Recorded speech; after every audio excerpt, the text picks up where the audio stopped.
करते हैं कि हथेली के द्वारा ऐसे कौन से व्यक्ति होंगे जिनके दाम्पत्य जीवन में कटुता आएगी, या फिर पति पत्नी में वैचारिक बेमेल रहेगा, या फिर हो सकता है कि दोनों का जो है संबंध विच्छेद तक हो जाए या फिर तलाक तक की नौबत आ जाए। तो सबसे पहले हम हाथ में देखते हैं ये जो रेखा है, यहाँ पर से इधर को जब घुमा जा रही है, इसको जीवन रेखा अथवा आयु रेखा भी कहते हैं। यह रेखा और साथ में जो इसके साथ जो यहाँ से निकलती हुई इधर को जाती हुई रेखा है, इसे हम मस्तिष्क रेखा कहते हैं। ये दोनों रेखाओं में यदि अगर बहुत सारे छोटे छोटे रेखाएं अगर इन दोनों रेखाओं को काट रहे हैं तो ऐसे व्यक्ति के जीवन में पारिवारिक तनाव, झगड़ा एवं दाम्पत्य कलह ज्यादा रहेगा। और अगर शादी करते वक्त ऐसे लोगों का राशि मैत्री और उत्तम मिलान अगर नहीं हुआ रहता है तो ऐसे व्यक्तियों का संबंध विच्छेद होने का खतरा ज्यादा रहता है। संबंध विच्छेद के लिए हम आगे और चीज देखते हैं, जैसे कि ये जो है यहाँ पर ये हृदय रेखा है, इसके नीचे से यहाँ पर से विवाह रेखा आती है। यदि अगर विवाह रेखा में यदि अगर कोई दीप का चिन्ह हो, जौ के जैसा अगर कोई चिन्ह बना हुआ है बीच में ऐसे करके, तो ऐसे व्यक्ति के जीवन में भी दाम्पत्य जीवन में सुख की कमी रहती है। ऐसे लोग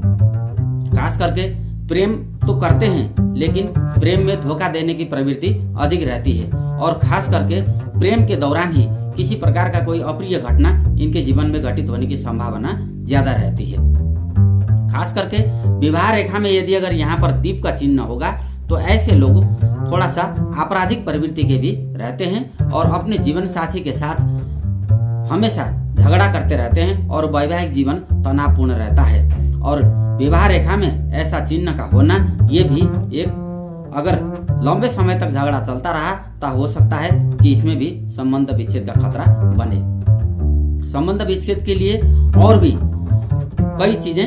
रहती हैं, जैसे कि हमारा शुक्र पर्वत है। ये जो शुक्र पर्वत है, शुक्र क्षेत्र इसको कहते हैं। ये जो पर्वत अगर ज्यादा उठा हुआ है और ये जो मस्तिष्क रेखा है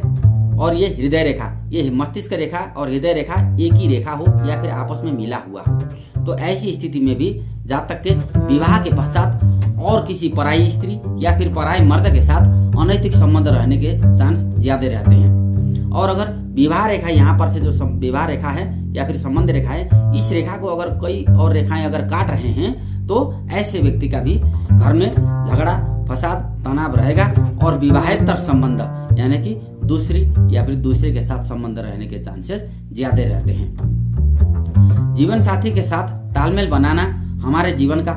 महान कर्तव्य है, क्योंकि यह जीवन जो है उनके साथ 7 जन्मों के साथ 7 वचन देकर के निभाई जाने वाली प्रक्रिया में आता है। तो इसलिए विवाहेतर संबंध होना यह किसी भी व्यक्ति के जीवन के लिए हानिकारक होता है। ऐसी स्थिति में यदि अगर देखा जाए तो तीसरा जो चांस बनता है संबंध विच्छेद का, ये जो भाग्य रेखा है यहाँ से निकल करके शनि क्षेत्र तक जाता हुआ सीधा लाइन, यदि अगर भाग्य रेखा यहाँ पर राहु क्षेत्र, जो ये जो राहु क्षेत्र है, ये राहु पर्वत में अगर कहीं से भाग्य रेखा कटा हुआ है और उसी भाग्य रेखा के एक भाग अगर गुरु पर्वत की तरफ गया हुआ है, तो ऐसे व्यक्ति के जीवन में भी तलाक के नौबत आते हैं, क्योंकि ऐसा व्यक्ति किसी ट्रेजेडी के द्वारा जीवन पहले अच्छे से चल रहा होता है और बीच में कोई ऐसी ट्रेजेडी या फिर कोई ऐसी अप्रिय घटना हो जाती है परिवार में, जिसके द्वारा वह व्यक्ति धार्मिक आध्यात्मिक तरफ ज्यादा झुक जाता है और परिवार को समय कम दे पाता है। ऐसी स्थिति में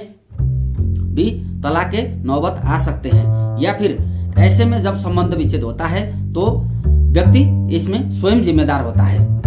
और तलाक के लिए या फिर जीवन साथी के साथ अच्छे संबंध ना होने के लिए हमारे हाथ में और भी कई प्रकार के योग होते हैं, जो कि मैं आपको बतला। यदि अगर किसी के हथेली में ये जो शुक्र पर्वत है, यहाँ से कोई रेखा निकल करके, कोई प्रभाव रेखा निकल करके सीधा गया और यहाँ पर जाकर के विवाह रेखा को अगर उसने काटा हुआ है तो, और उसी में विवाह रेखा जो है उसमें यदि अगर दीप भी बना हुआ होगा, तो ऐसे व्यक्ति का जो है प्रेम संबंध के चलते लव मैरिज होगा और उस प्रेम विवाह को बाद में जाकर के वह दाम्पत्य कलह में बदली हो जाएगा। और ऐसा विवाह जो होता है वो सामाजिक और माता पिता के राय के विपरीत होता है और ऐसे विवाह में न्यायालय या फिर कोर्ट कचहरी के द्वारा संबंध विच्छेद कराए जाते हैं। दूसरा, यदि अगर शुक्र पर्वत से कोई सीधा रेखा निकल गया और जाकर के विवाह रेखा को काट दिया हो और उसी में से कोई एक रेखा और निकल करके, जैसे यहाँ से शुक्र पर्वत से निकल करके विवाह रेखा को काटा हुआ हो और यहाँ से कोई शाखा निकल करके आकर के यदि अगर जीवन रेखा को भी काटा होगा तो भी ऐसे व्यक्ति का निश्चित रूप से तलाक होता है। और यदि अगर गुरु पर्वत है, ये गुरु पर्वत में यदि अगर क्रॉस गुणन का चिन्ह होगा और शुक्र पर्वत से आकर के कोई बाहर जाने वाली ऊर्ध्व रेखा, इधर से बाहर से निकलने वाली ऊर्ध्व रेखा जाकर के यहाँ से अगर शुक्र पर्वत क्षेत्र को अगर काटा हुआ होगा तो भी प्रेम विवाह का अंत जो है संबंध विच्छेद के द्वारा होता है। यदि अगर किसी व्यक्ति का ये जो हृदय रेखा है, ये हृदय रेखा अगर यहाँ से जाकर के, जैसे ये हो गया हृदय रेखा, ये इधर को न जाकर के ये अगर इधर मस्तिष्क रेखा की तरफ आकर के मस्तिष्क रेखा को अगर काट दिया है तो ऐसी स्थिति में भी संबंध विच्छेद होने की संभावना ज्यादा रहता है। और अगर विवाह रेखा को कोई खड़ी रेखाएं, अगर 2-3 खड़ी रेखाएं अगर काट रही हैं तो ऐसे व्यक्तियों का भी संबंध विच्छेद होने की संभावना अधिक रहती है। ऐसे वर और कन्या को विवाह करते वक्त किसी प्रबुद्ध ज्योतिषी की राय लेकर के और दोनों वर कन्या की कुंडलियों को अच्छे से मैच मेकिंग कुंडली मिलान करके,